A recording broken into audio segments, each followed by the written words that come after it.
and welcome to our monthly EORE Hour webinar series. I'm glad that you could join us today. This is Lubna Allem, and I'm the Secretary of the Explosive Ordnance Risk Education Advisory Group.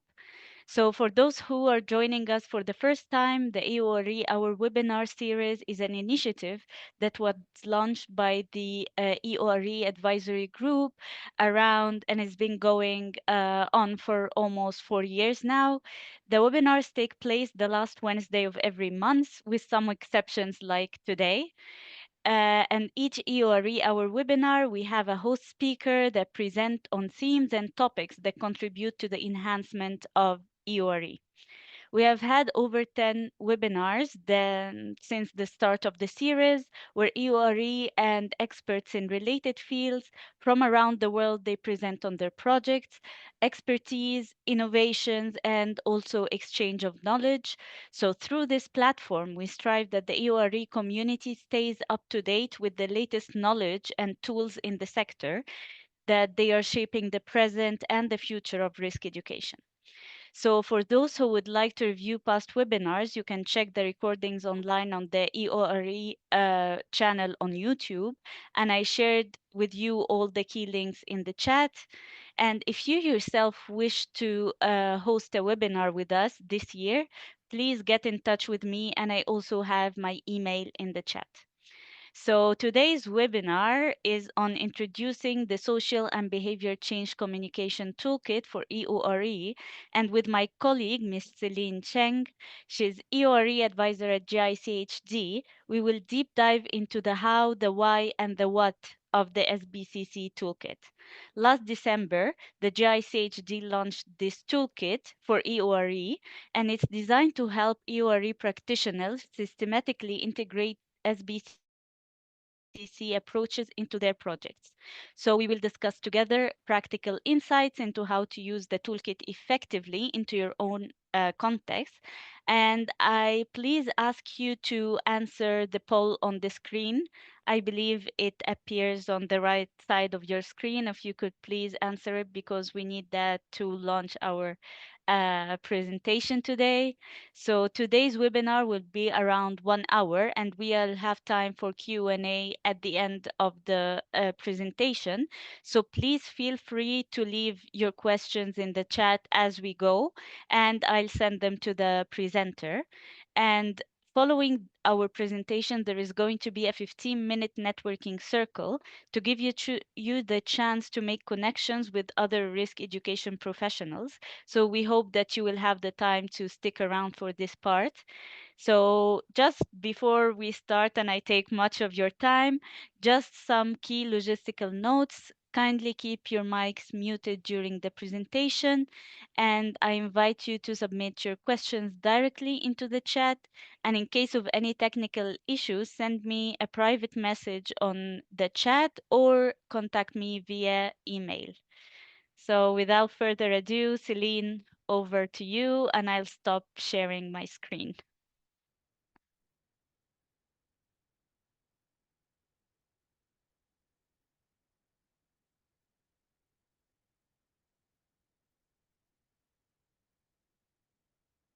And Celine, you are muted. Yeah, sorry. Thanks, Lubna. Everyone can hear me now, right? Perfect. Well, thank you, Lubna, for the very kind introduction. And thanks again to the EORE Advisory Group for hosting and organizing this really great platform for EORE practitioners. I'm really excited to have this opportunity to speak today about the Social and Behavior Change Communication Toolkit that was launched by GICHD in December of last year. Developed in response to a sector need, this resource links together social and behavior change, specifically with EORE, and guides and trains EORE practitioners to integrate social and behavior change techniques to EORE projects. But before going further into the presentation, where I'll speak about the why and how of the toolkit, what is in the toolkit, and how it can be used, I wanted to go through the results of the poll. So, Lubna, I think it can be closed now. Thank you very much.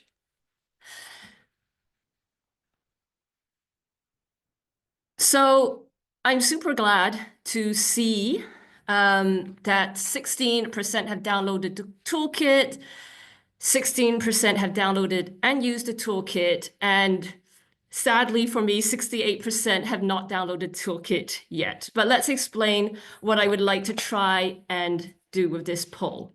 So what you can see on this slide is the stages of behavior change theory. And this theory provides a framework for understanding how individuals adopt and maintain new behaviors. As you can see, it includes several stages that supports the comprehension of the process of behavioral transformation, suggesting a progression from pre-contemplation, which is not intending or not thinking about change, to contemplation, which is about thinking about change, preparation, actively planning change, action, which is making the change, and maintenance, which is sustaining change and resisting relapse, which leads to the termination of behavior change. What I've tried to do is that for each of the 3 statements that was on the poll, I want to try and guess along where the stages of behavior change we are in terms of use. So for example, at the pre-contemplation phase, I assume that a person has not thought about using the toolkit or are not interested or curious about it. At the contemplation phase, I assume that an individual could be curious about the toolkit and thinking about using it. And as for the preparation phase, they have decided to use it and so on. And my objective by the end of this presentation is to move everyone up wherever they might be in the stages of behavior change a few steps. So let's see if I can be successful by the end of this presentation. From the poll, the first statement is, I have downloaded the toolkit. And as I mentioned, 16% of the people who took the poll downloaded the toolkit. And for me, this means that 16% of the people here are in the contemplation phase and thinking about using the toolkit. And for those of you who have downloaded the toolkit, I hope that by the end of this EORE hour, I can motivate you to use a toolkit in some way. For the second statement, I have downloaded and used the SBCC Toolkit. I'm really, really glad to see that 16% have reportedly downloaded and used the toolkit. And for me, this means that 16% of the people here have thought about it, went through it in detail, and have made it actionable in some way. And if this is you, I wanted to say a big and grateful thank you very much. And I only hope that the toolkit was beneficial for you, your teams, and the program, and that it can be systematically integrated into your projects. I am also eager and keen to get feedback on the toolkit. And so I hope that those who have and will use the toolkit can find some time to contact me and share any constructive feedback. The last statement, I have not downloaded the SBCC Toolkit. And if this is the case, I'm really sorry to hear about that. But I'm hopeful that by the end of this EORE hour, you'll also download the toolkit, think about using it, and hopefully eventually use it. And for ease of access, so accessibility cannot be used as a reason for not downloading the toolkit, I'll ask Lubna if she can put the link onto the chat box. Thank you, Lubna.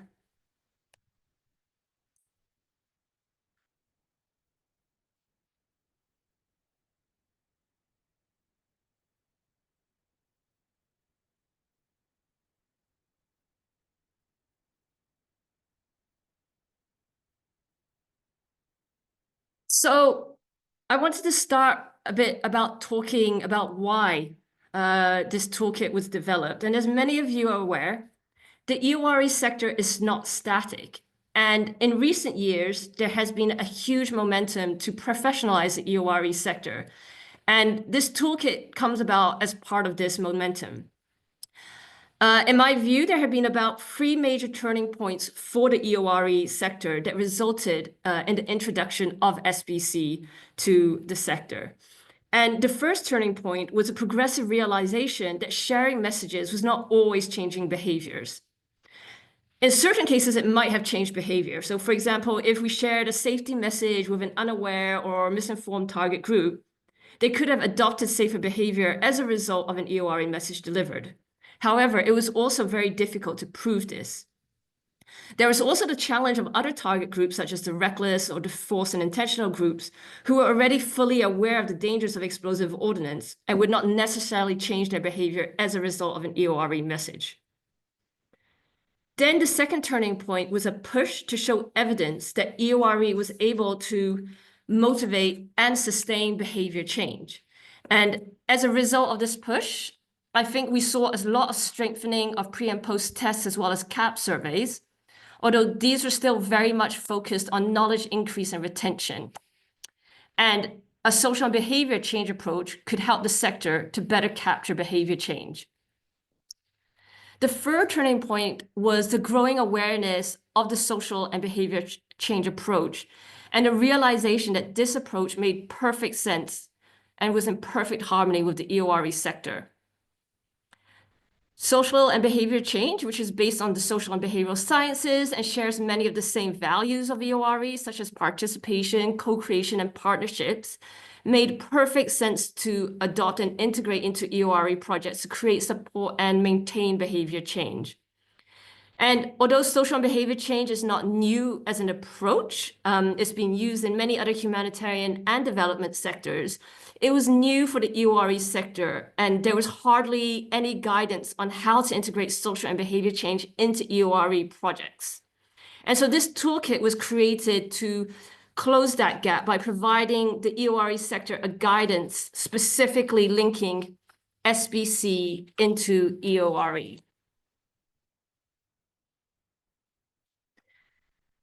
So by creating this toolkit, we hope to address the identified gap, but we also hope to promote some key values that we believe are extremely important for the sector.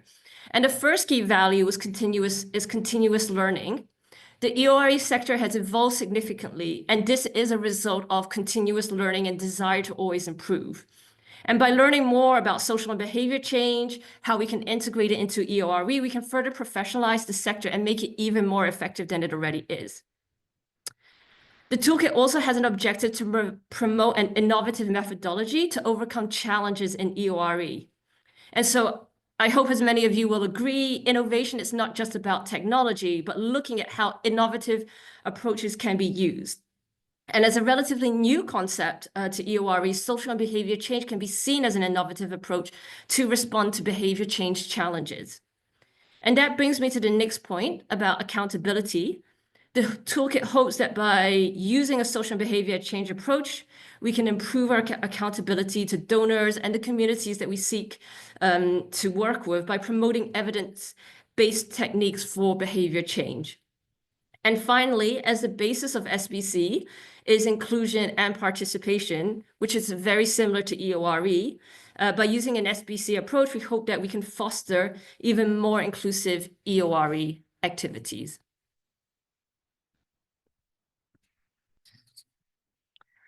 So now that we've talked about why the toolkit was created and what the toolkit can bring in terms of values, I also wanted to speak very briefly about the development of the toolkit. And essentially, it can be summarized or broken down into 4 concrete phases. Phase 1 was the co-creation of the toolkit. And so the toolkit was jointly developed by the GICHD, who provided technical EORE support, along with a social and behavior change communication consultant team, who provided the social and behavior change expertise. This phase included a lot of discussion about the key components to include, models and theories which worked best for the sector, and how to make the toolkit as concise and practical. And it took several months to complete. Once this was done, we moved on to phase 2 of the toolkit, which was field testing. And as per IMAS 12.10, all new EORE materials and messages shall be field tested, and the toolkit is obviously no exception to this rule. And I'd like to take this opportunity to thank the EORE Advisory Group, who supported the piloting of the toolkit. And we're also very grateful to have a representative from HI who participated in the pilot training. And both MAG and HI from this pilot training provided very concrete feedback. The toolkit was piloted with MAG's program staff from Syria, Lebanon, and Iraq. And later on, my colleague Myriam Rabbath will jump in to talk about their experience piloting the toolkit and any changes that the country programs or MAG as a larger organization has felt from the results of this piloting. Following the toolkit, where, as I mentioned, we received very useful and constructive feedback, we moved on to phase 3 of the toolkit development, which was about integrating all of the feedback and trying to make the toolkit even better for the sector. During this time, we also started developing the website where the toolkit could be downloaded. And then this led ultimately to phase 4, which was the launch of the toolkit and the final product that we have now. I'd like to just pause here now and ask if Myriam could jump in to testify about MAG's experience piloting the toolkit. Hi, Myriam. And while she speaks, I will just share a few images of our pilot training in Istanbul. Over to you, Myriam. Great. Thank you so much, Celine. And I'm happy to share MAG's experience with everyone. And actually, I also take this opportunity to encourage everybody to use this great tool that GICHD developed. And it's been really great to see the results of our collaboration and that the toolkit is now available to everyone. So I'd like to start by saying that it didn't come as a surprise for us. Some notions and recommendations covered in the toolkit were common sense practice, things we've done in the past without necessarily realizing that we were doing them. And we noticed that for some participants, this was very reassuring in the sense that it helped them draw parallels between past initiatives and successes against what they were learning from the training. And so it kept them engaged throughout. It's also important to point out a big struggle I think we all share or shared in the past, which was the large number of social and behavior change theories out there that we had to sift through and try to find the ones that were most relevant for our work and translate those into practical recommendations. And this wasn't easy at all. So in that sense, the content of the training was extremely useful, both for MAG facilitators and participants. And the package offered us a more structured approach to enhancing our behavior change intentions and methods and our training guidance on the subject. It also offered a logical and easily replicable connection between theory and practice and the ability to visualize more clearly where the SBCC benefit lay in the different phases and components of EORE projects. So as I mentioned, this affected our training considerations to keep improving the efficiency of our EORE delivery in response to challenges like those mentioned by Celine. But it also actually affected our narrative in highlighting interlinkages with cross-cutting themes like GDI and climate change and our proposals, but also in our research studies. It greatly benefited the composition of our digital EORE messaging, especially as contexts were extremely complicated throughout the past months, especially. In many of our programs to help better influence behavior. And lastly, it even impacted the way we framed and discussed EORE impact assessments internally and in donor reports. So for example, we've been working at MAG on setting up a more thorough set of outputs and planning dashboards and analysis guidelines, and the SBCC learning has influenced how these are being set up. In terms of the toolkit, we found that it was easy to use, simple and flexible, and it accommodates a diverse range of participant skills and responsibilities. It was easy to navigate, well-structured, sequenced, visually appealing. The language was simplified to suit different capacities. The suggested activities were diverse and interactive, and it had enough supporting documents to use as reference, like the facilitator's guide, participant workbook, recommended case studies, etc. So the last thing that I would like to say is to provide some suggestions to anyone who wants to use the toolkit based on our experience. And it's first to know your audience and focus on the model or models that might resonate best with their needs, so you can achieve the utmost influence on project design. Make use of the flexibility of the training sections that can be easily mixed and matched also to, you know, suit your audience. Offer this training to all layers of EORE staff, country-specific and regional, but also offer it to senior managers and colleagues, even if it's in a shorter version, perhaps, but those who are involved in advocacy, proposal writing, donor reports, so that everyone has the same understanding and can better collaborate on these issues. And we found that the models and training package were not complex. They just needed a little familiarity. So, you know, give yourself enough time to get familiar with it. It's definitely also important to contextualize the examples and case studies and translate some of the main terminologies ahead of time. There's enough resources online from other sectors, you know, that can help with that. And lastly, we encourage you to encourage participants to set actionable and achievable goals for how they will integrate SBCC in their own work. For example, by as well, like creating that enthusiasm throughout the training itself and later supporting them in their plans. So I'll stop there, but I'll be happy to answer questions about some other aspects of our experience and how we benefited from this toolkit, and the pilot training. Thank you. Thank you, Myriam, for that intervention and speaking and supporting the use of this toolkit.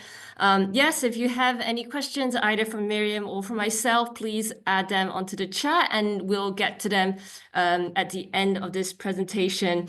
And I just wanted to also emphasize what Myriam has said, that within EORE projects, there are already many SBC techniques and approaches that are being used. Maybe not called SBC, perhaps not as systematically as we would like, and perhaps not as intentionally as we would like, but definitely the sector is not starting from zero.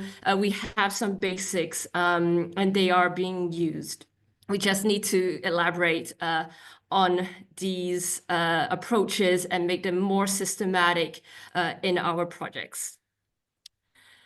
So thank you again, Myriam. And now I wanted to move on to talk more concretely about what is in the toolkit. So the toolkit has 3 main elements, and they are training modules, facilitator's guide, and a participant's workbook. The training modules are the core content of the toolkit. They are the PowerPoint presentations and accompanying notes, as well as all of the reference documents, group work documents, and instructions to go with the group work. And the training modules with the slides and the notes, it can be used as is to deliver the training. So it is a complete and comprehensive package.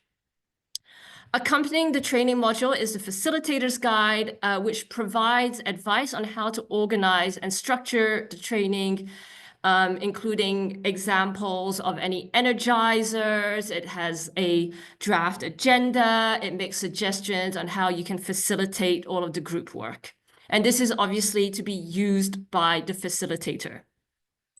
And then there is the participants workshop, which has exercises on the key learnings of the training, and it's complementary to the training.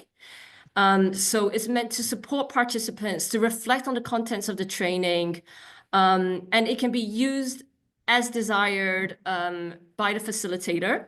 So it can either be integrated into the training, which is what we did with the pilot training with MAG. It was used throughout the training. When we got to key concepts, the participants were asked to refer to their participant guide, and they would do an exercise from the participant workbook, It could also be used at the end of each training day as homework, assignment, and revision.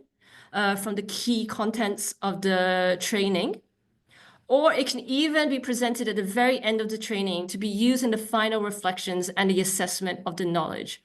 So it's quite flexible how you might want to use the workbook, and it's up to every facilitator to decide how they might want to use it. And I think it's important to highlight as well that with the training, the purpose of the training, it's definitely not to reinvent EORE or to make it more complicated, but to go back to what we know and focus on changing behavior rather than reinforcing knowledge, and thereby reaching more risk-taking groups and behaviors that are not currently addressed by EORE messages and materials. So we have the base, we know that. We're just trying to reinforce the behavior change component of EORE. The training is quite structured and takes users on an adventure across the EORE project cycle. And in each phase of the project cycle, guidance is provided on how to integrate an SBCC approach into EORE activities.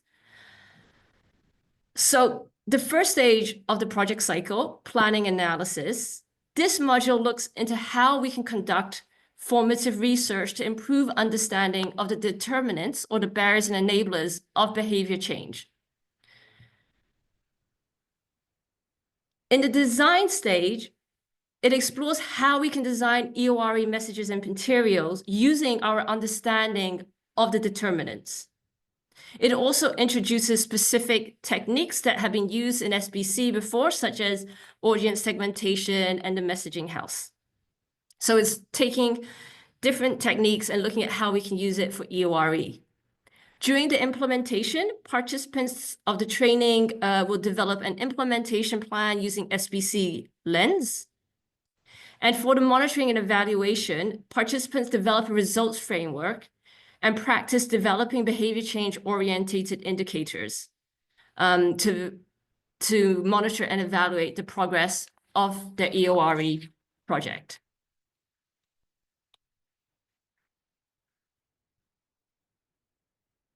Here are some examples taken directly from the toolkit to illustrate what we can have in the toolkit.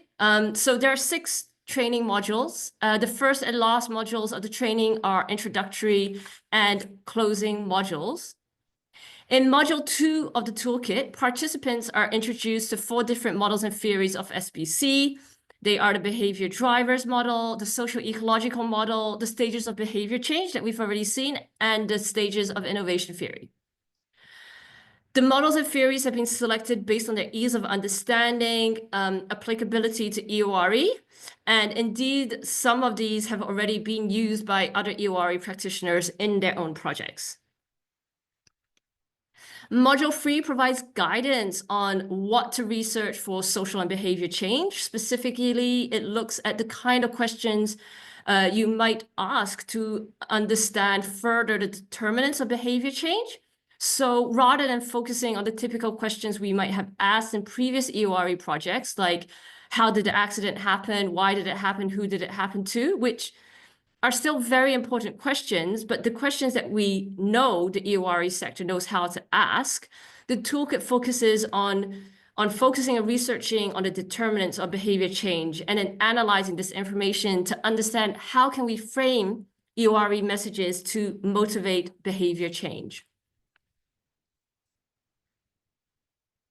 Module 4 focuses on the design of the EORE messages and materials, but with a behavior change lens. So as an example, we introduce a message house and we look at how the message house can help us frame EORE messages. And we talk about, what is the difference perhaps between an EORE message that is purely technical EORE and how can we make this message to be more SBC orientated. And we look at how we can target the different levels of the environment that we work in. So how can we target individuals? How can we target peers, friends, neighbors?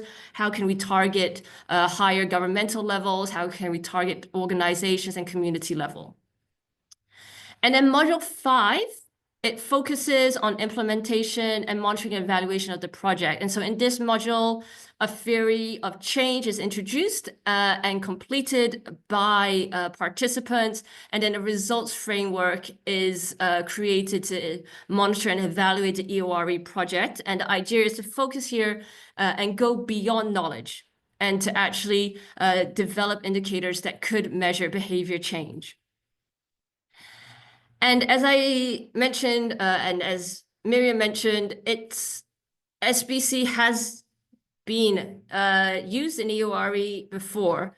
And so in each of the stages of the project cycle, we have at least one and sometimes two case studies that are illustrating how SBC was included in EORE at that particular stage. And we have quite a wealth of case studies that have been included as well.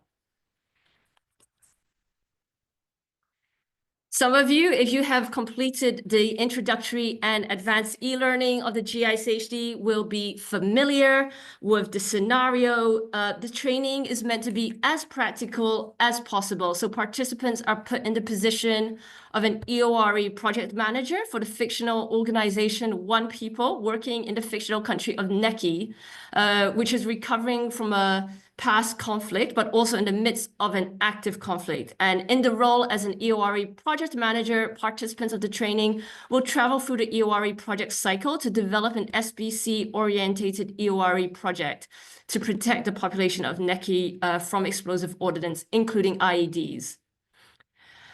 And I think it's also important to mention here that the training is focused on the application of SBC principles into EORE. And specifically, the focus is on social and behavior change communication. So we will in the training touch upon using alternative livelihoods or building safe paths as a means, as an enabler of changing behavior, but really the focus is on how can we communicate to influence and motivate behavior change. And the training also takes into consideration that the users of the training and the participants of the training are already familiar with EORE. They are working in EORE already. And so the training does not go into any kind of technical EORE guidance. The focus is very much on social and behavior change. So how can we use the toolkit? So as I had briefly mentioned, the toolkit has been designed to be used as is. And used as is, the toolkit is a full 5-day training. An agenda is provided with estimated length of time to go through each of the modules. However, as with all good SBC and EORE practice, we highly recommend to adapt the toolkit to the context of the program using it. So, for example, in the context of Neki, we have figures from the Neki IMSMA database. And programs can choose to use these same figures, but they can also adapt it to use figures from their own IMSMA database or other information management tool that they have in their context. Another adaptation that could be made, for example, is that while the Neki scenario has a focus on improvised explosive devices, if this is not a main problem in the context of the country that you're working in, you can adjust the scenario to focus on the main contamination in that context. We also understand that doing a full 5-day training may not be feasible everywhere. For example, if you are in an emergency situation, you may not have 5 full days to dedicate to a training. And so the toolkit can be lengthened and shortened as is. Lengthening could include, for example, going into more details, including a few more case studies, or even, if you're ambitious, providing a few more theories and models from social and behavior change. It could also be, for example, that you don't want to do 5 full days, but 10 half days. So you can also prolong the agenda. For shortening the toolkit, this can include perhaps taking out certain details of the toolkit. So as Myriam had mentioned, some of the information may already have been touched upon in other trainings that have already been done for the students. And so in this case, the facilitator may decide to just remove that section of the toolkit and therefore shorten the toolkit that way. It could also be decided that they only want to focus very detailed on specific parts of the toolkit and then go briefly through other parts of the toolkit. And that can be done as well. It's all up to the discretion of the facilitator. And another way that the toolkit could be used is to integrate it into other trainings that already exist with your organization. So instead of just saying, oh, we're going to have another training, which is going to be 5 days in addition to all of the other trainings that they have, we understand that this is not always practical. Facilitators could decide to take certain parts or certain subjects of the toolkit and just integrate it into an existing training. And a key example for this would be taking module 2, which talks about the models and theories of SBC, and integrate it into an existing EORE training to give an introductory explanation or introductory training on what is social and behavior change. Or perhaps the facilitator only wants to focus on developing a theory of change with an SBC lens. And in this case, all of the relevant parts of the trainings can be taken and integrated into an existing training, which could be more feasible. So basically, the toolkit is designed to be flexible to accommodate all kinds of users or usages. And this is up to the facilitator to decide themselves. So I wanted to end the presentation with a call to action for everyone who is participating in this EORE Hour. And the first call to action is to please download the toolkit. I hope that this presentation has at least spiked or piqued your curiosity, that you will go onto the website and that you will consider downloading the toolkit and reviewing the toolkit to see whether this could fit the needs of your EORE project or program. I would really encourage you to roll out the toolkit in any way that you want. As I mentioned just now, you don't have to roll out the full thing, but even just taking aspects of the toolkit is great.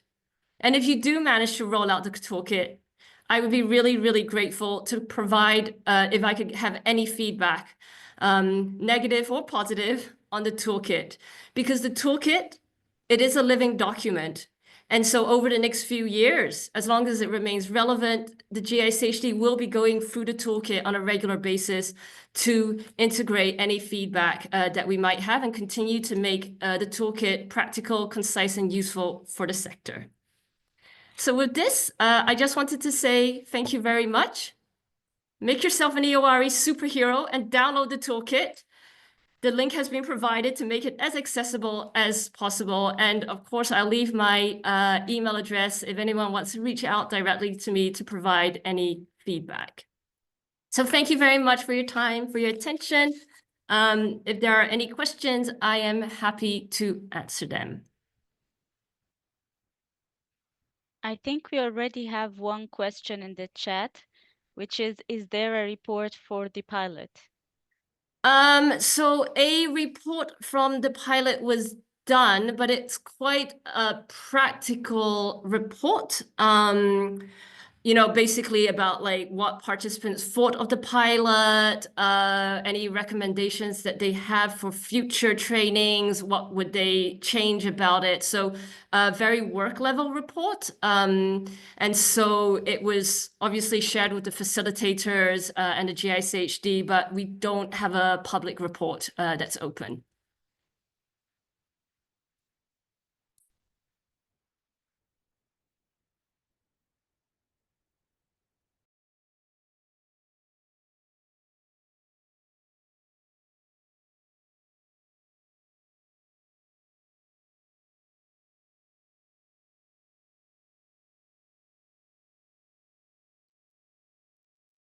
I have a question that I may add. So is it going to be available in other languages? Yes, so the toolkit will be made available in other language. We are currently looking to translate the toolkit into Spanish, and it is anticipated to pilot the toolkit in Colombia later on this year. So that is another thing. If there is any desire to pilot the toolkit, we're happy to work with anyone interested in this. This can include providing a bit of technical feedback from our end, or if there is a lot of interest for a specific language, we can also definitely look into translating the toolkit into a specific language that is needed. Perfect. Thank you so much. Well, I see no other questions in the chat, so we can proceed. I mean, if there is any other questions that might arise later, you have Celine's email. There is also my email in the chat you can send to me, and I will refer any questions to Celine. So thank you so much, Celine, for this resourceful presentation. Indeed, we gained first-hand insights from you on the rationale behind the toolkit and also tips for implementation. So understanding and applying the SBCC methods can help increase the relevance, efficiency, and also sustainability of our EORE activities and aligning them more closely with the community behaviors, perceptions, and needs. I'd also like to thank Myriam for sharing her experience with working on the toolkit and best practices and the lessons learned. So thank you very much. Also, a big thank you to our audience for joining us today, exceptionally also making the time on Thursday and engaging with us. And we hope that this discussion has provided you with approaches to consider in your work. And I'll be communicating with you soon regarding our upcoming April EORE Hour. So, as we prepare the transition to our next segment, which is the EORE networking circle, I hope you can see my screen now. So I'd like to remind everyone that participating in the networking circle is entirely optional. We would love for you to stay and connect with fellow EORE specialists. However, if you need to leave or prefer not to join, please feel free to log out, and we hope to see you next month. So for the next 15 minutes, we'll focus on sharing insights and building connections. You will be placed into breakout rooms of a minimum of 5 participants. And to ignite the conversation, we have proposed a question on the screen that you can start your discussion with. Feel free to continue the discussion, exchange contact information, and wrap up at your own pace. And where you're simply done, just log out. So thank you very much, Celine, Myriam, and the audience. And we hope to see you next month. And for now, let's break out into our breaking rooms.